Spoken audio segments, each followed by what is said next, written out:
السلام علیکم ورحمۃ اللہ وبرکاتہ۔ جس کے دل پر کوئی بھی غم ہے کسی بھی چیز کا، اولاد کی طرف سے، ازواج کی طرف سے، یا مال کی طرف سے، یا کسی بھی طرح کا کوئی غم، ہم، فکر، پریشانی، اس کو انہی کلمات کو لازم کر لینا چاہیے اور اسی جذبے کے ساتھ پڑھنا چاہیے جس جذبے کے ساتھ یونس علیہ السلام نے پڑھا تھا۔ وَنَجَّيْنَاهُ مِنَ الْغَمِّ، اس وقت وہ غم میں گھرے ہوئے تھے تو اللہ نے ان کو نجات دے دی۔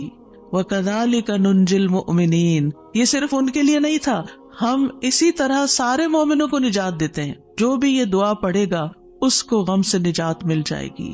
تو گویا مومنوں کو اس بات کی ترغیب دی جا رہی ہے، اس بات کا سلیقہ سکھایا جا رہا ہے کہ غم اور دکھ اور تکلیف کے موقع پر انہیں کیا پڑھنا ہے، کیا کہنا ہے۔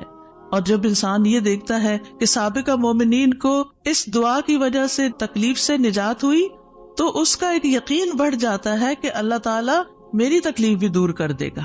اگر وہ رب یونس علیہ السلام کو مچھلی کے پیٹ سے نکال سکتا ہے تو میرا رب مجھے اس مشکل سے کیوں نہیں نکالے گا، کیوں نہیں نکال سکتا، وہ ضرور نکالے گا۔ تو اس سے خاص طور پر یہ بات پتہ چلتی ہے کہ تحلیل یعنی لا الہ الا اللہ اور تسبیح سبحان اللہ یا سبحانک، یہ ہر غم کو دور کرنے کے لیے مجرب نسخے ہیں۔ یہ دو چیزیں کرب اور مصیبت سے نجات دلاتی ہیں۔ تو جو شخص بھی اللہ کی کتاب پر ایمان رکھتا ہے، قرآن مجید کو اللہ کا کلام سمجھتا ہے، اللہ کے وعدے پر بھروسہ کرتا ہے، اللہ کی اس بات کو سچا سمجھتا ہے، تو پھر وہ اسی طریقے پر اس دعا کے ساتھ اپنے رب کو پکارے تو اللہ تعالیٰ اس کی دعا قبول کرے گا اور اس کو غم سے نجات دے گا۔ اس دعا کی فضیلت کے بارے میں احادیث بھی آتی ہیں۔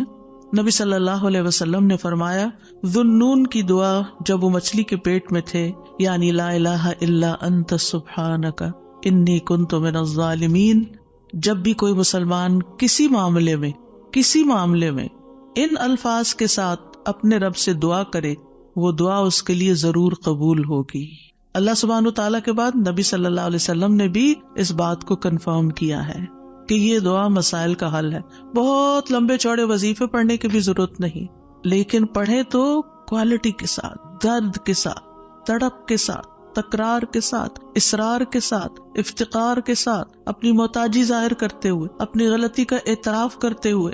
اسی طرح سلسلہ صحیحہ کی حدیث ہے، رسول اللہ صلی اللہ علیہ وسلم نے فرمایا، کیا میں تمہیں ایسی چیز نہ بتا دوں کہ جب تم میں سے کسی آدمی کو رنج و الم اور دنیا کی آزمائشوں میں سے کوئی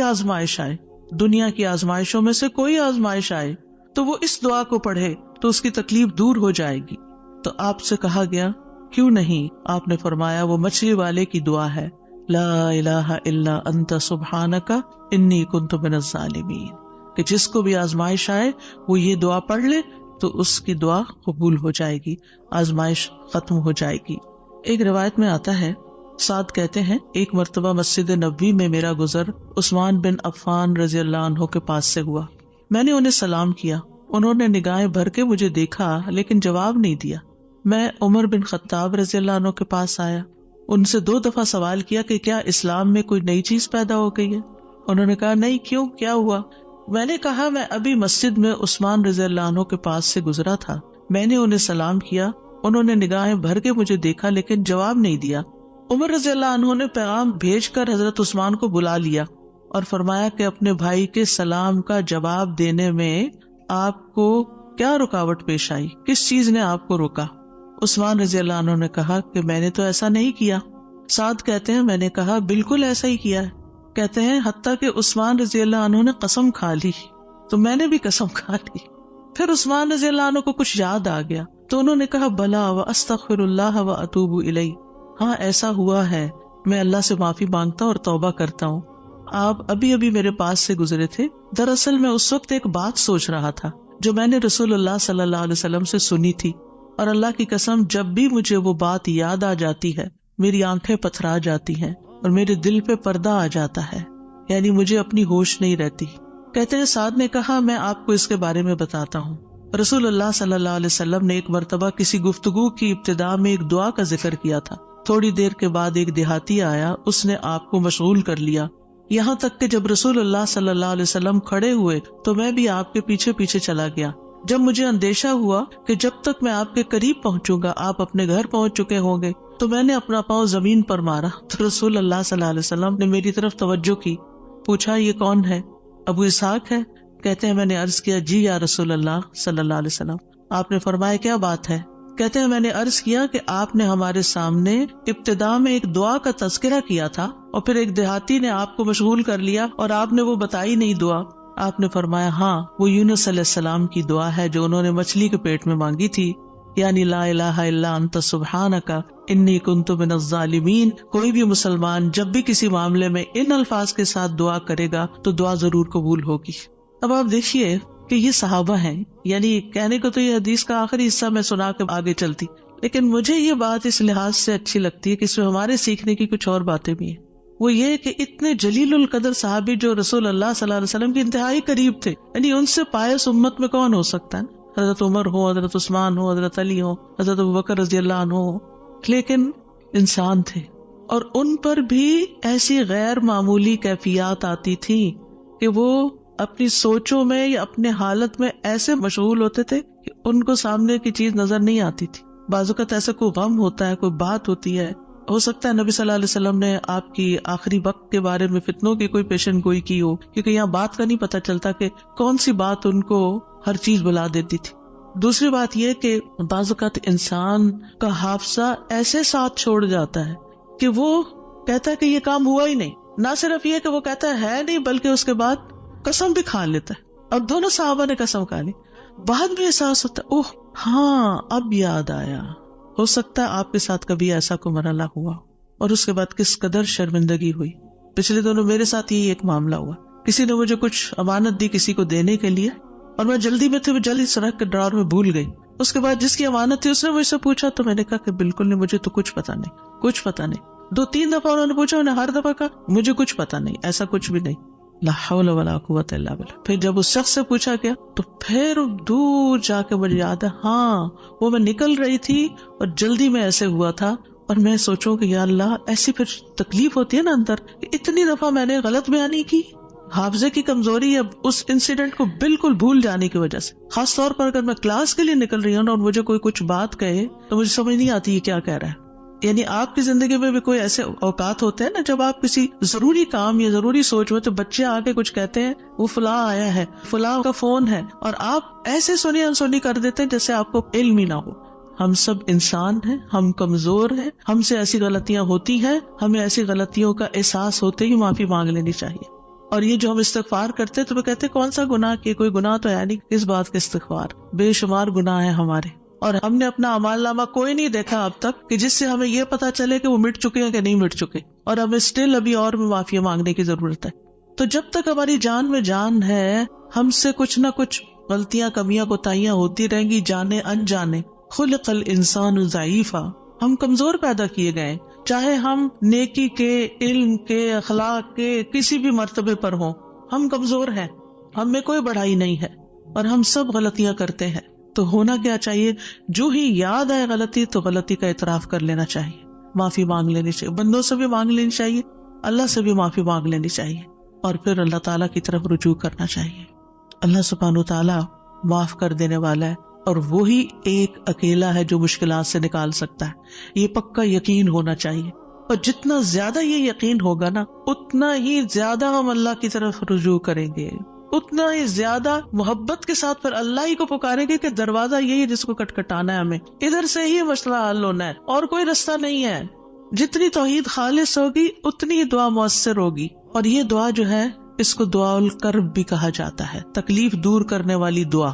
ہمارے ہاں اس کو آیت کریمہ کہا جاتا ہے, ورنہ ہر آیت کریمہ ہے. کریمہ کا مطلب معزز, اور اس کی کوئی گنتی مقرر نہیں ہے, لیکن اگر آپ تکرار سے پڑھیں, 100 دفعہ پڑھ لیں, 20 دفعہ پڑھ لیں, 50 دفعہ پڑھ لیں, ضرور پڑھ لیں, وہ منع بھی نہیں ہے. لیکن ایک مخصوص تعداد میں پڑھنے سے ہی مشکل کا حل ہونا, یہ یقین رکھنا یہ غلط ہے, ایسا نہیں ہونا چاہیے. تو اس دعا میں پھر دہرا دیتی ہوں کیونکہ اصل سبق یہ ہے جو آپ کو سیکھنا ہے, اور دعا تو آپ کو سب کو آتی پہلے سے بھی پتا ہے, اور یہ حدیثیں بھی سنی ہوئی ہیں. جس چیز کو پلے باندھنا, جس چیز کو پکڑ کے رکھنا ہے, وہ کیا چیز ہے کہ جس سے یہ دعا اتنی افیکٹو ہے. تو اس میں 4 چیزیں ہیں. ایک ہے توحید, دوسرے ہے اللہ کو ہر عیب اور نقص سے پاک قرار دینا. تیسرے اپنے عبودیت کا اقرار کہ میں بندہ ہوں، غلطیوں والا ہوں. اور چوتھے اپنی غلطی اور کوتاہی کو مان جانا، اپنی غلطی کا اعتراف کرنا. جس بندے کے اندر یہ 4 چیزیں ہوں گی، جس دعا میں یہ 4 چیزیں آ جائیں گی، انشاءاللہ وہاں مسائل حل ہو جائیں گے. اور پھر آپ دیکھیے کہ انسان کا نفس جو ہے نا، ایک دم ذرا سی بھی کوئی اس کو چیز ملے، کچھ حاصل ہو تو ایک سرکشی کا شکار ہو جاتا ہے، تکبر اور غرور میں آ جاتا ہے. تو اپنے آپ کو تکبر اور غرور سے نجات دینا ہے، کیونکہ کچھ لوگوں کا خیال ہوتا ہے کہ I am very important and I can do every thing, اور میں سب کچھ کر سکتا ہوں، اور سیلف ریلائنس ہوں، میں سیلف میڈ ہوں، اور پتہ نہیں کیا کیا اپنے بارے میں جھوٹی توقعات اور اپنے آپ کو بڑھا چڑھا کے پیش کرنا اور اپنے آپ کو بڑی چیز سمجھنا. یہ چیزیں اللہ تعالیٰ کو پسند نہیں. لیکن افسوس یہ کہ یہاں کے کلچر کی وجہ سے یہ چیزیں ہمارے بچوں کے اندر اتنی انسٹل ہو گئی ہیں کہ وہ ایک ایروگنس کے لیول تک بعض اوقات اخلاق پہنچ جاتا ہے، جو کہ انتہائی خطرناک ہے. تو بچوں کی تربیت میں یہ ایلیمنٹ یاد رکھیں کہ ان کو کانفیڈینس دیں کہ یو کین ڈو، آپ ٹرائی کرو، آپ کر سکتے ہو، اللہ نے آپ کو یہ اور یہ اور یہ دیا، نعمتوں کو یاد کرائیں، لیکن اس کی ایک لکیر کھینچے، اس سے آگے نہیں جائیں. You are not everything, کرنے والا اللہ ہے.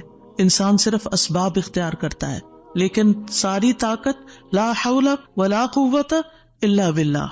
اور پھر یہ کہ اللہ تعالیٰ کی جو خالق کی عظمت ہے اور اس کی جو اہمیت ہے ہماری زندگی میں، اس کا اظہار اور اقرار کرنا اور اس کو پاک قرار دینا اور اس سے ظلم کی نفی کرنا کہ آپ ظالم نہیں، میں ظالم ہوں، انی کنت من الظالمین، اور غلطیاں میری ہیں، یہ بہت ضروری ہے.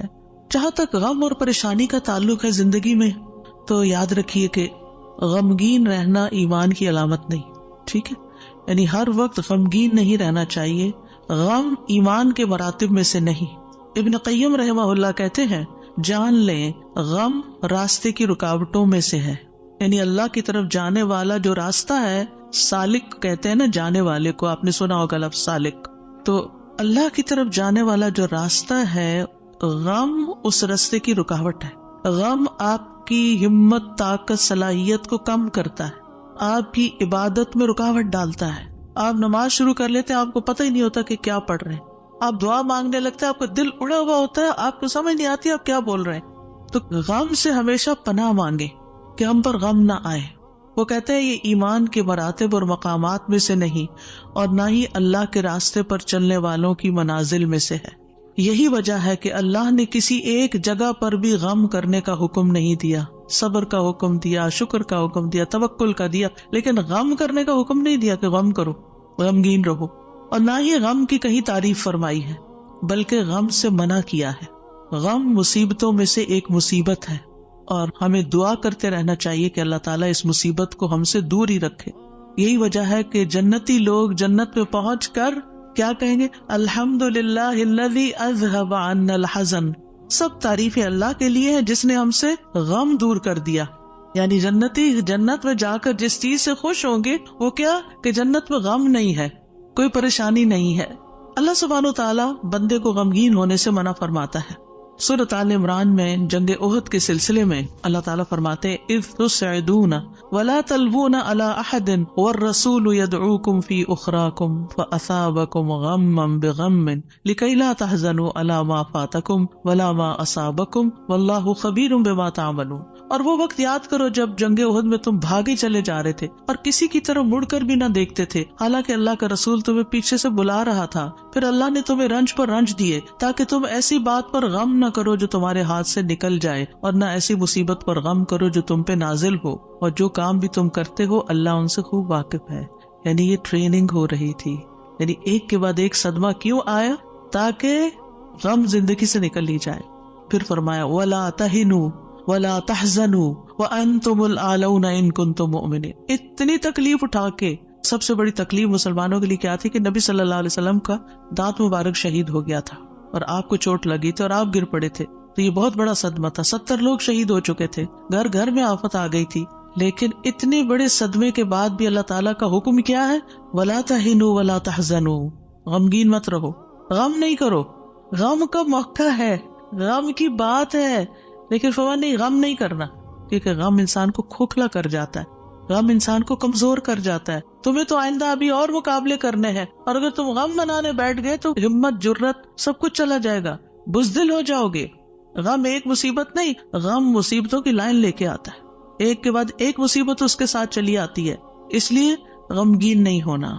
موسیٰ علیہ السلام کی والدہ نے جب موسیٰ علیہ السلام کو چھوڑنا تھا دریا میں تو اللہ تعالیٰ نے ان کی طرف الہام کیا کہ بچے کو دودھ پلاتی رہو ابھی، پھر جب تجھے اس کے قتل کا خوف ہو تو اسے دریا میں ڈال دینا. اور کیا کرنا؟ وَلَا تَخَافِي وَلَا تَحْزَنِي، نہ خوف کرنا نہ غم کرنا.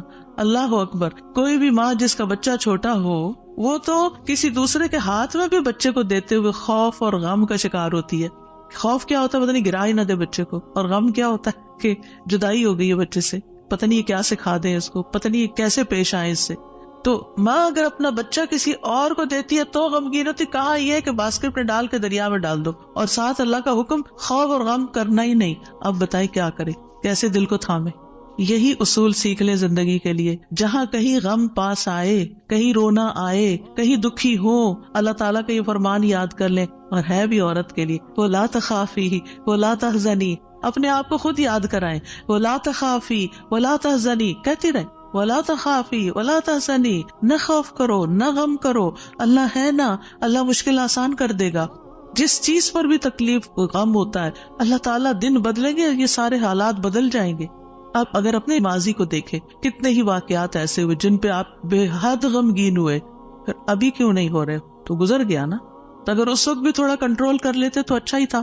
کیونکہ یہ جو سٹریس ہوتا ہے نا، اور یہ غم اور خوف کا مجموعہ سٹریس پھر بن جاتا ہے. اور یہ جو سٹریس ہوتا ہے نا، یہ انسان کو بیمار کر دیتا ہے، فزیکلی بھی کمزور کرتا ہے، اور ایمانی اعتبار سے بھی کمزور کرتا ہے، روحانی اعتبار سے کمزور کرتا ہے. انسان کا دل کمزور ہو جاتا ہے، چھوٹی سی بات سنتا ہے تو اس کے حواس باختہ ہو جاتے ہیں، کسی بھی چیز کا مقابلہ نہیں کر پاتا.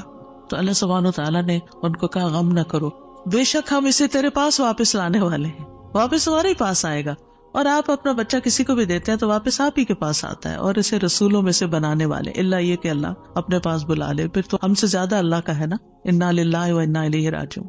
نبی صلی اللہ علیہ وسلم نے غار ثور میں کیا کیا تھا؟ اذ ہما فی الغار اذ یقول لصاحبہ لا تحزن، غم نہیں کرنا، ان اللہ معنا. یعنی کس طرح بے یار و مددگار انسان ایک ایسی جگہ پر ہو جہاں ساری قوم دشمن بنی ہوئی ہو اور پھر بھی غم نہ کرے، سارے ساتھ چھوڑ دے، الٹا مخالفت کرے، جان کے دشمن بن، پھر بھی غم نہیں کرو، غم نہیں کرو. اور حضرت ابوبکر تو نبی صلی اللہ علیہ وسلم کے لیے غمگین ہو رہے تھے نا. ابن قیم کہتے ہیں 4 چیزیں جسم کو برباد کر دیتی ہیں: پریشانی، غم، بھوک اور بیداری. پریشانی اور غم پختہ عزم کو کمزور کر دیتے ہیں اور دل میں کمزوری پیدا کر دیتے ہیں، اور بندے اور اس کے کاموں میں محنت کرنے کے درمیان رکاوٹ بن جاتے ہیں جو کام اس کے لیے مفید ہوتے ہیں. یعنی آپ پروڈکٹیو نہیں رہتے، اور یہ سفر کا راستہ کاٹ دیتے ہیں. یعنی جو اللہ کی طرف جانے کا راستہ ہوتا ہے نا، اسے کاٹ دیتے ہیں اور اس کو پسپائی کی طرف الٹا کر دیتے ہیں، یا رکاوٹ بن کر اس کو سفر سے روک دیتے ہیں. یعنی وہ اللہ کی طرف جانا ہی بند کر دیتا ہے. یعنی ایک شخص اچھا بھلا کچھ سیکھ رہا ہوتا ہے، کلاسز جوائن کی بھی ہوتی ہے، کوئی کام کر رہا ہوتا ہے، یا کسی بات سے غمگین ہو جاتا ہے، جانا ہی چھوڑ دیتا. ابھی کیوں نہیں آ رہے؟ بس ڈپریشن کا شکار ہے، کہیں جانے کو دل نہیں کرتا. آپ اچھا بھلا ایک کام کر رہے تھے، آپ بیکار ہو کے بیٹھ گئے، کیا یہ نقصان نہیں ہے؟ اور اس غم کی حالت میں انسان کی عقل ایسے ماری جاتی کہ اس کو اپنا نقصان بھی نہیں سمجھ آتا، کہ میں اپنا ہی نقصان کر رہا ہوں، اپنے آپ کو کھا رہا ہوں. غم کیا ہے؟ خود کو کھانا. تو خود کو کھانے سے تو مسئلہ حل نہیں ہوگا، مسئلہ تو جہاں ہے وہی ہے، وہ تو اللہ نے دور کرنا ہے. اس سارے کیفیت کو، اس احساس کو، اس شدت کو دعاؤں میں لگا دیں، دعاؤں میں کنورٹ کر دیں. امام ابن قیم کہتے ہیں یا اس کے علم سے رکاوٹ بن جاتے، علم کے لیے رکاوٹ بن جاتا ہے غم. تو یہ چیزیں سفر پر جانے والے کی پشت پہ بہت بھاری بوجھ ہیں. پریشانی، غم، بھوک اور بیداری. یعنی جو صحیح نیند نہیں لیتا رات کی، جو صحیح فوڈ نہیں لیتا، یعنی اپنی ضرورت کی غذا نہیں لیتا، اور جو غم اور پریشانی کا شکار رہتا ہے، وہ شخص کسی کام کا نہیں رہتا، بیکار، نکما. اور آپ دیکھیں جب انسان بیکار ہوتا ہے نا، جو کوئی کام کا نہیں ہوتا، کسی کی خدمت اور مدد میں نہیں ہوتا، وہ تنہا ہو جاتا ہے، اس کی کوئی قدر و قیمت نہیں رہتی، کوئی اس کو لک فارورڈ نہیں کرتا، کوئی اس سے محبت نہیں کرتا. بیکار انسان اپنی قدر گنوا دیتا ہے.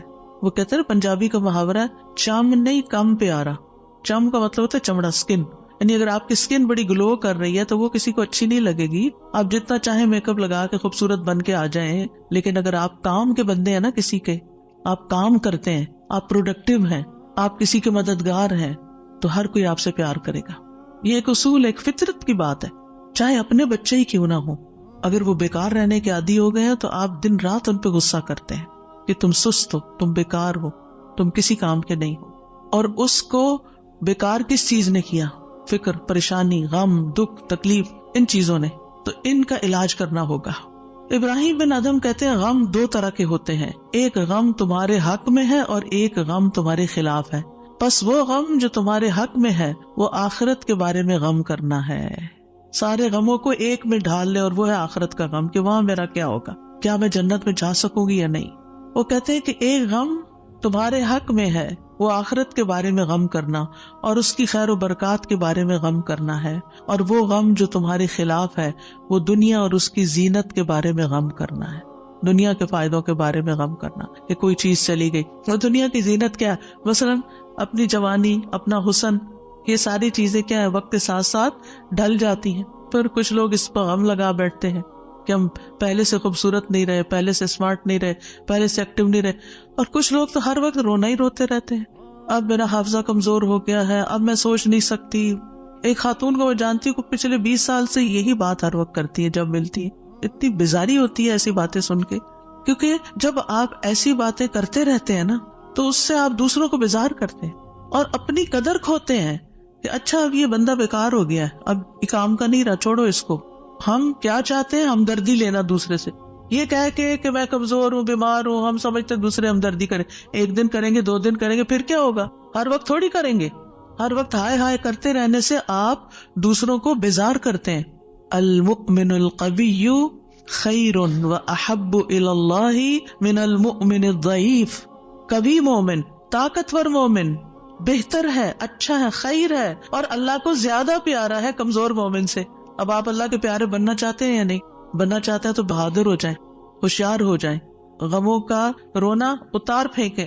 پھر آپ دیکھیے ابن قیم کہتے ہیں جب انسان صبح کرے اور شام کرے اور اس کی صرف ایک ہی فکر ہو اور وہ ہے اللہ سبحانہ وتعالیٰ کے ساتھ رابطہ جوڑنا، تو ایسے انسان کی تمام ضرورتوں کو اللہ اپنے ذمے لے لیتا ہے. ساری ضرورتیں، یعنی آپ اللہ تعالیٰ کے ساتھ کنیکٹ رہیں اور لوگوں کو بھی اللہ سے کنیکٹ کریں. آپ کے کام اللہ کے ذمہ، اور اللہ تعالیٰ اس سے ہر پریشان کرنے والے کام کا ضامن ہو جاتا ہے. سبحان اللہ، کتنی بڑی بات ہے.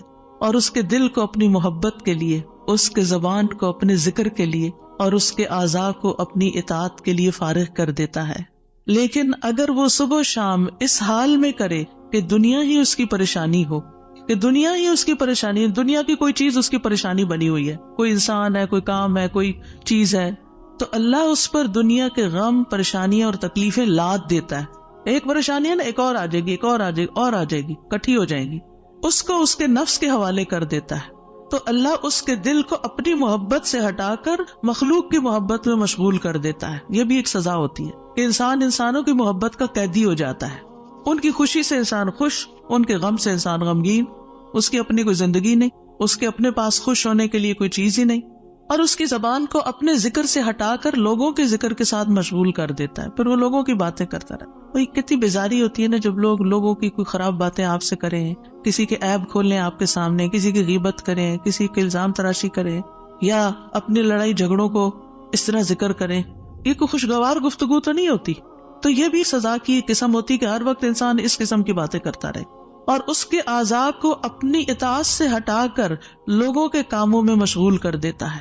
انبیاء کا خاص وصف یہ تھا کہ وہ آخرت کو ہر وقت یاد رکھتے تھے اور ہر معاملے کو اسی کو پیش نظر رکھ کے نبھاتے تھے. ان کے بارے میں آتا ہے انا اخلصناہم بخالصۃ ذکر الدار، بے شک ہم نے انہیں ایک خاص صفت کے ساتھ چن لیا جو اصل گھر کی یاد ہے. یعنی وہ آخرت کو یاد کرتے رہتے ہیں، ان کا غم آخرت کے بارے میں ہے. سورۃ الانبیاء میں ہی آتا ہے انہم کانوا یسارعون فی الخیرات ویدعوننا رغبا ورہبا وکانوا لنا خاشعین. یقیناً وہ نیکیوں میں جلدی کرتے تھے اور ہمیں رغبت اور خوف سے پکارتے تھے اور ہمارے لیے عاجزی کرتے تھے. سفیان ثوری کہتے ہیں وکانوا لنا خاشعین کے بارے میں کہ غم ان کے دلوں میں پھیل کر ان کو پگھلانے والا ہوتا ہے، یعنی اللہ کے حضور جھکانے کے لیے. آخرت کا غم انہیں اللہ کی طرف مائل کرتا ہے، کیونکہ مالک یوم الدین بھی تو وہی ہے نا، فیصلہ بھی قیامت کے دن اسی کے ہاتھ میں ہے. لہٰذا فکر اس بات کی ہونی چاہیے کہ وہ ہمارے حق میں کیسے فیصلہ کرے گا. اللہ کرے کہ رحمت والا معاملہ فرمائے۔ صحابہ بھی آخرت کا غم ہی لگائے رکھتے تھے۔ عبد الرحمن بن عوف کے پاس کھانا لایا گیا، وہ روزے سے تھے۔ انہوں نے کہا مصعب بن عمیر شہید کیے گئے، وہ مجھ سے بہتر تھے، انہیں جس چادر کا کفن دیا گیا اس سے ان کا سر چھپاتے تو پاؤں نکل آتے، پاؤں چھپاتے تو سر کھل جاتا۔ پھر ہمارے لیے دنیا کشادہ کر دی گئی، ہمیں تو یہ ڈر ہے کہ کہیں ہماری نیکیوں کا بدلہ ہمیں اس دنیا میں ہی نہ مل جائے۔ اور پھر آپ رو پڑے، کھانا بھی چھوڑ دیا۔ حسن بصری کا حال یہ تھا کہ جب بھی ان سے ملاقات ہوتی ایسا لگتا کہ ابھی کوئی مصیبت آئی، یعنی آخرت کی فکر اتنی کرتے تھے۔ نظر کہتے ہیں میں عمر بن عبدالعزیز کے پاس گیا تو وہ رونے کے قریب تھے، ہمیشہ آہیں بھرتے رہتے تھے، گویا ساری مخلوق کا غم انہی کو ہے، حالانکہ ان کو آخرت کی فکر ہوتی تھی۔ سفیان ثوری کہتے ہیں لوگوں کا غم ختم ہو چکا ہے، آپ نمازیوں میں ایک شخص کو دیکھیں گے اس پر کوئی نہ غم ہے نہ خوف ہے۔ وہ کہتے ہیں پہلے ایک آدمی نماز پڑھتا تھا، پھر آپ اس کو دیکھتے کہ بیٹھا ہوا اور اس کی نماز اس کو غم میں بھڑکا دیتی، یعنی اس کو رونا آتا نماز میں آخرت کی یاد کی وجہ سے۔ آج اگر ہمیں نماز میں رونا آتا بھی ہے تو کس وجہ سے آتا ہے؟ ہم سب اپنا جائزہ لیں، ہر کوئی اپنا اپنا۔ پچھلے ایک مہینے کے اندر سوچئے میں کتنی بار روئی ہوں اور کیوں روئی ہوں، دنیا کے غم میں روئی ہوں یا آخرت کے غم میں روئی ہوں۔ ہم کیوں روتے ہیں؟ اس نے مجھے ہرٹ کر دیا، یہ مسئلہ آ گیا، فلاں آ گیا۔ یہ چھوٹے مسئلے ہیں، یہ وقت کے ساتھ ختم ہو جائیں گے، جو آگے آپ بڑھیں گے یہ مسئلے پیچھے رہتے جائیں گے۔ لیکن آگے جو آ رہا ہے نا، کل جس کو دیکھنا ہے وہ ہے مشکل وقت، اس کا غم لگا لیں، پیچھے نہ دیکھیں آگے دیکھیں۔ صحابہ نماز ضائع ہونے پہ غم زدہ ہوتے تھے، عبادت نہ کر سکنے پر غمگین ہوتے تھے، فتنوں میں پڑنے پہ غمگین ہوتے تھے، ہر دن زندگی کو کم کر رہا ہے اس بات میں غمگین ہوتے تھے، اس بات میں نہیں کہ دنیا چھوڑ جائیں گے تو کیا بنے گا، یہ سارے ہمارے مال اسباب اور جو ہم نے اتنی محنت سے کمائے ہیں اس کا کیا ہوگا۔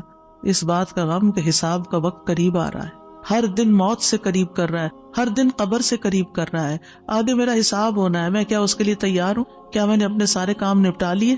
تو بات یہ ہے کہ رنج و غم زندگی کا حصہ ہے، لیکن دنیا کا غم نیچے آ جانا چاہیے اور آخرت کا غم اوپر آ جانا چاہیے، یہ ہم نے کرنا ہے۔ اور دنیا کے غموں سے بچنے کے لیے سب سے پہلے توحید کا یقین، اللہ کی طرف رغبت، تقدیر پر یقین کہ جو تکلیفیں آ رہی ہیں نا یہ تقدیر کا حصہ ہیں، ان کو ایکسپٹ کر لیا جائے۔ اب ایسا ہونا تو ہو گیا نا، اب جو نئی زندگی اس میں ایڈجسٹ کیا جائے، اللہ سے اچھا گمان رکھا جائے، پھر ہم و غم ملنے پر اجر پر نظر رکھی جائے۔ جب کوئی تکلیف پیش آئے کسی بھی قسم کی، کوئی رکاوٹ، تکلیف، دکھ، پریشانی، تو اس پر جو اجر ملتا ہے انسان کو، اس کو اپنے سامنے رکھے انسان۔ حدیث میں آتا ہے رسول اللہ صلی اللہ علیہ وسلم نے فرمایا کسی مومن آدمی کو جب بھی کوئی تکلیف یا کوئی بیماری یا رنج، یہاں تک کہ اگر اسے کوئی فکر ہو تو اس کے گناہوں کا کفارہ ہو جاتا ہے۔ ایک اور روایت میں آتا ہے یہاں تک کہ جو چوٹ اسے لگتی ہے یا کوئی کانٹا چبھتا ہے وہ بھی اس کے گناہوں کا کفارہ ہوتا ہے۔ اور ویسے بھی وہ حدیث تو بارہا آپ نے سنی کہ انسان کا درجہ اللہ کے ہاں بلند لکھا ہوتا ہے اس کی قسمت میں، لیکن اس کے عمل تھوڑے ہوتے ہیں، تو اللہ تعالیٰ اس کو کسی مشکل میں ڈالتا ہے تاکہ صبر کر کے بلند درجے تک پہنچ جائے۔ پھر انسان دنیا کے معاملے میں اگر غم ہے تو اپنے سے زیادہ غم والوں کو دیکھ لے، ان کی پریشانیوں کو دیکھے، انبیاء کی آزمائشوں اور تکلیفوں کے بارے میں پڑھے، جانے کہ ان پہ کیسے کیسے غم آئے، پھر اپنے آپ کو اللہ کے سپرد کرے، اپنا معاملہ اللہ کے حوالے کرے، اور جو کام اللہ نے کرنے کو دیے نا ان کی پلاننگ کرے اور وہ کرے، اپنے دل کا حال اللہ کے سامنے رکھے۔ انما اشکو بثی وحزنی الی اللہ، کثرت سے اللہ کا ذکر کرے کیونکہ اللہ کے ذکر میں دلوں کو اطمینان ہوتا ہے۔ الا بذکر اللہ تطمئن القلوب، تسبیحات کی کثرت کر دے۔ نبی صلی اللہ علیہ وسلم نے فرمایا جو اپنے مال کو خرچ کرنے سے بچائے، دشمن سے مقابلہ کرنے سے ڈرے، رات سے خوف کھائے کہ وہ اس کو پریشان کرتی ہے، تو وہ اس قول کی کثرت کر دے سبحان اللہ والحمد للہ ولا الہ الا اللہ واللہ اکبر، اور اگر ولا حول ولا قوت الا باللہ بھی پڑھ لے تو اس کا اپنا فائدہ ہے الگ سے۔ پھر یہ کہ اپنے فرائض اور اپنی ذمہ داریوں کو پورا کرے انسان۔ بہت دفعہ انسان کی بیکاری اس کو غمگین کرتی ہے، کرنے کا کوئی کام نہیں ہے، فارغ ہے، کوئی مقصد نہیں زندگی میں، کوئی منزل نہیں، کچھ اچیو کرنے کو نہیں، دن آتا ہے چلا جاتا ہے، تو یہ چیزیں بھی انسان کو پریشان رکھتی ہیں۔ جب آپ کی گول سیٹنگ ہوگی ہر روز کی، صبح سویرے اٹھتے ہی اور ارلی مارننگ کام شروع کر دیں گے تو پریشانیاں بھاگ جائیں گی، ان کو آپ کے پاس آنے کا وقت نہیں ملے گا کیونکہ آپ مصروف ہیں، آپ ان کو ٹائم نہیں دیں گے کیونکہ آپ کے پاس اور کام ہے۔ لیکن جب آپ فارغ ہوتے ہیں تو وہ آ جاتی ہیں آپ کا دل اڑانے۔ پھر نماز سے مدد حاصل کرنا، وَاسْتَعِینُوا بِالصَّبْرِ وَالصَّلَاةِ، انبیاء گھبراہٹ میں نماز کی طرف لپکتے تھے، اور جو نماز چھوڑ دیتا ہے اللہ کی مدد اس سے چھٹ جاتی. تو نماز کی پابندی، صدقہ کرنا، صدقات انسان کے غموں کو دور کرنے کا باعث ہے. اللہ تعالیٰ فرماتے ہیں الذین ينفقون اموالهم باللیل والنہار سرا وعلانیہ فلہم اجرہم عند ربہم ولا خوف علیہم ولا ہم یحزنون. جو لوگ دن رات کھلے چھپے اپنا مال خرچ کرتے ہیں انہیں اپنے رب سے اس کا اجر ضرور مل جائے گا. ایسے لوگوں کو نہ کچھ خوف ہوگا نہ وہ غمگین ہوں گے. پھر اسی طرح دین پر استقامت غم اور خوف کو دور کرتی ہے. دین کے کاموں میں جمے رہیں. ان الذین قالوا ربنا اللہ ثم استقاموا فلا خوف علیہم ولا هم یحزنون. یقیناً وہ لوگ جنہوں نے کہا کہ اللہ ہمارا رب ہے پھر اس پر خوب قائم رہے، ان پر نہ کوئی خوف ہوگا نہ وہ غمگین ہوں گے. پھر حالات سے کمپرومائز کرنا، حالات سے راضی رہنا. جیسے ابراہیم علیہ السلام حضرت ہاجر کو جب چھوڑ گئے مکہ کی وادی میں تو وہ پریشان ہوئی کہ میں اکیلی، میرا بچہ اکیلا، ہم یہاں کیا کریں گے، نہ کھانا نہ پینا نہ کچھ. تو دوڑتی ہوئی حضرت ابراہیم کے پیچھے آئیں. جب وہ واپس جا رہے تھے تو ان سے پوچھا اللہ ہمارا کب یاد، اللہ نے آپ کو اس کا حکم دیا کہ ہمیں یہاں اکیلے چھوڑ دیں؟ تو ابراہیم علیہ السلام نے اس بات میں سر ہلایا، کہنے لگی پھر اللہ تعالیٰ ہمیں تنہا نہیں چھوڑے. اگر اللہ کا حکم ہے نا تو ٹیک کیئر کر لے گا. ایسے ہی بندہ مومن کہتا ہے اگر یہ اللہ کا فیصلہ ہے نا تو میری ٹیک کیئر کر لے گا، مجھے فکر کرنے کی ضرورت نہیں ہے. زبان سے رب کی رضا کے کلمات ہمیشہ ادا کرے. کاش اور افسوس ہو گیا اس کے الفاظ نہیں استعمال کرے. یہ کہیں جو اللہ کی مرضی، جو تقدیر میں لکھا تھا وہ ہوا. اچھے کاموں میں مصروف ہوں، خدمت خلق میں مصروف ہوں. رسول اللہ صلی اللہ علیہ وسلم نے فرمایا وہ لوگ اللہ تعالیٰ کو زیادہ محبوب ہیں جو دوسروں کے لیے زیادہ فائدہ مند ہوں، اور اللہ عز و جل کے ہاں سب سے پسندیدہ اعمال یہ ہیں مسلمان کا اپنے بھائی کو خوش کر دینا. آپ خود غمگین بھی ہیں، دکھی بھی ہیں، دوسروں کو خوش کرنا شروع کر دیں، آپ بھی خوش ہو جائیں گے. کیونکہ خوشی کنٹیجیس ہوتی ہے، خوشی پھیلانے سے پھیلتی ہے. اس سے کوئی تکلیف دور کر دینا، یعنی اوروں کی تکلیف دور کرے، اللہ آپ کی دور کر دے گا. اس کا قرضہ چکانا، اسے کھانا کھلانا، اور مجھے کسی بھائی کی ضرورت پوری کرنے کے لیے اس کے ساتھ چلنا اس مسجد نبوی میں 1 مہینہ اعتکاف کرنے سے زیادہ محبوب ہے. اور جس نے اپنے غصے کو روک لیا اللہ اس کی خامیوں پر پردہ ڈال دے گا، اور جو اپنے غصے کو نافذ کرنے کی سخت کے باوجود پی گیا اللہ اس کے دل کو قیامت کے دن امیدوں سے بھر دے گا. اور جو اپنے بھائی کے ساتھ اس کی ضرورت پوری کرنے کے لیے چلا اللہ تعالیٰ اس کو اس دن ثابت قدم رکھے گا جس دن قدم ڈگمگا جائیں گے. اور بد اخلاقی اعمال کو یوں تباہ کرتی ہے جیسے سرکہ شہد میں بگاڑ پیدا کر دیتا ہے. یعنی شہد میں اگر سرکہ ڈال دے تو سرکے کا ٹیسٹ غالب آ جائے گا، شہد کا پیچھے چلا جائے گا. پھر اسی طرح اپنی فوڈ پر بھی نظر رکھیں. کھانا پینا بھی انسان کے اندر جو کیمیکل امبیلنسز ہوتے ہیں، ہارمونل چینجز اثر انداز ہوتا ہے. لہذا غم کے موقع پر تلبینہ کھلانا جو ہے غمگین شخص کو وہ فائدہ دیتا ہے. یہ حضرت عائشہ سے روایت ہے کہ جب کوئی ان کے رشتہ داروں میں سے فوت ہو جاتا تو عورتیں جمع ہو جاتی. جب وہ منتشر ہوتی صرف رشتہ دار اور خاص لوگ رہ جاتے تو حضرت عائشہ ان کو ہنڈیا میں تلبینہ پکانے کا حکم دیتی. تلبینہ پکایا جاتا، سرید بنایا جاتا، اس پہ تلبینہ ڈالا جاتا. پھر حضرت عائشہ فرماتی اسے کھاؤ کیونکہ میں نے رسول اللہ صلی اللہ علیہ وسلم سے سنا ہے آپ فرماتے تھے تلبینہ مریض کے دل کو تسکین دیتا ہے اور غم بھی کچھ دور کر دیتا ہے. تو رائٹ فوڈ جو ہے وہ آپ کے اندر ایک طاقت لاتی ہے. لیکن عموماً کیا ہوتا ہے جب کوئی غمگین ہوتا ہے کھانا بھی نہیں چھوڑ دیتا. تو اس میں صحیح خوراک کسی کو دینا. اور آپ دیکھیں کہ سرید جو ہے وہ یعنی گوشت کے شوربے میں روٹی توڑ کے ڈالنا اور پھر اس کے اوپر تلبینہ، اتنی زبردست ڈش بنا کے کھانا اور کھلانا جو ہے یہ غموں اور دکھوں تکلیفوں کو، اس سے یہ پتہ چلتا ہے اگر کوئی اداس ہے پریشان ہے تو اس سے اچھا جو تمہیں اچھا سا کھانا کھلاتے ہیں. تو یہ بھی ایک ریمیڈی ہے. اس کا ماحول چینج کرے، اس کو کہیں لے جائیں. لیکن یہ کبھی کبھی تو ہو سکتا ہے اور کسی وجہ سے ہو سکتا ہے. حضرت عائشہ تو جب کسی کا کوئی فوت ہو جاتا تھا اس کا نسخہ بتا رہی ہیں. لیکن اگر کسی نے روز کی عادت ہی بنا لی ہو، صبح سویرے اٹھے موڈ آف کر لیا، تو اب یہ تو نہیں ہو سکتا نا کہ ہر روز کوئی آپ کو تلبینہ پکا کے کھلائے. اور پھر آخری بات یہ کہ دعاؤں کی کثرت. آیت کریمہ سے علاوہ اللہ اللہ ربی لا اشرک بہ شیئا، نبی صلی اللہ علیہ وسلم اپنے گھر والوں کو جمع کر کے یہ دعا سکھاتے تھے اور فرماتے کہ جب تم میں سے کسی کو کوئی غم یا پریشانی پہنچے تو اسے چاہیے کہ وہ اللہ اللہ ربی لا اشرک بہ شیئا کہے. اللہ اللہ لفظ کی تکرار ہے. 2 دفعہ جب آپ اللہ اللہ کہتے ہیں آپ کا دل ہلکا ہوتا ہے. پھر رب کی صفت کا ذکر ہے، اس میں توحید کا اقرار ہے، اور خالص نیت سے یہ پڑھے تو غم اور تنگی دور ہوگی انشاءاللہ. پھر یا حی یا قیوم برحمتک استغیث، یہ پریشان کن معاملات میں مانگی جانے والی دعا ہے. اس میں اللہ تعالیٰ کا اسم اعظم ہے. اس میں اللہ تعالیٰ کی دو صفات کے ساتھ، دو ناموں کے ساتھ وسیلہ پکڑا گیا ہے، الحی القیوم. اور بہترین وسیلہ جس کے ساتھ دعا کی جائے وہ اللہ کے نام ہے، اللہ تعالیٰ کی صفات ہے. پھر ایک اور دعا ہے، اللہم رحمتک ارجو فلا تکلنی الی نفسی طرفۃ عین واصلح لی شأنی کلہ لا الہ الا انت. اے اللہ میں تیری رحمت کا امیدوار ہوں، تو مجھے آنکھ جھپکنے تک کے لیے میرے نفس کے حوالے نہ کرنا اور میرے سارے معاملات درست فرما دے، تیرے سوا کوئی معبود نہیں. یہ مصیبت زدہ کی دعا ہے. رسول اللہ صلی اللہ علیہ وسلم نے فرمایا دعوات المکروبی، پریشان حال کی دعا. اور اس میں خاص طور پر اللہ کی رحمت کا ذکر ہے کہ اللہ میں تیری رحمت کی امید کرتی ہوں اور میرا نفس تو بڑا کمزور ہے، مجھے اس کے حوالے نہ کرنا ورنہ میں تو پڑ جاؤں گی.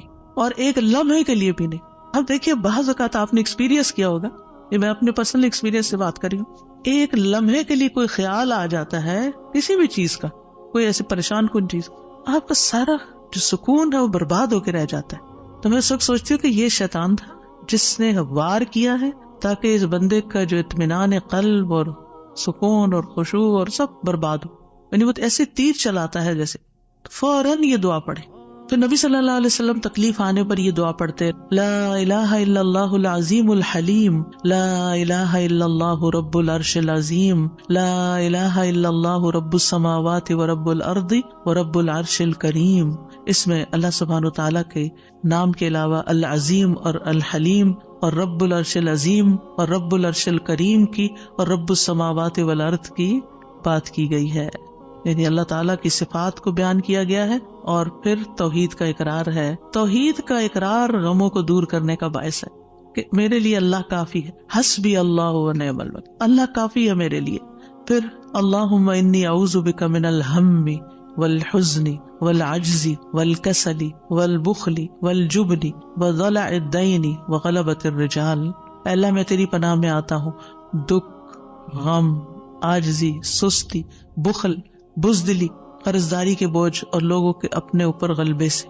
نبی صلی اللہ علیہ وسلم سفر میں کثرت سے یہ دعا پڑھتے کیونکہ سفر میں یہ ساری چیزیں آ جاتی ہیں نا اکٹھی ہو کے. اور پھر آپ دیکھیں کہ غم ماضی کا ہوتا ہے، فکر مستقبل کی ہوتی ہے، اور پھر بے بسی اور کمزوری اور کچھ کرنے کو دل نہ چاہنا اور کسی کی مدد نہ کرنا اور ہر چیز سے ڈرنا، بزدلی دکھانا اور لوگوں کا چڑھائی کر دینا آپ پر، یہ ساری چیزیں وبال ہیں. ان سے بچنے کے لیے دعا کرنی چاہیے.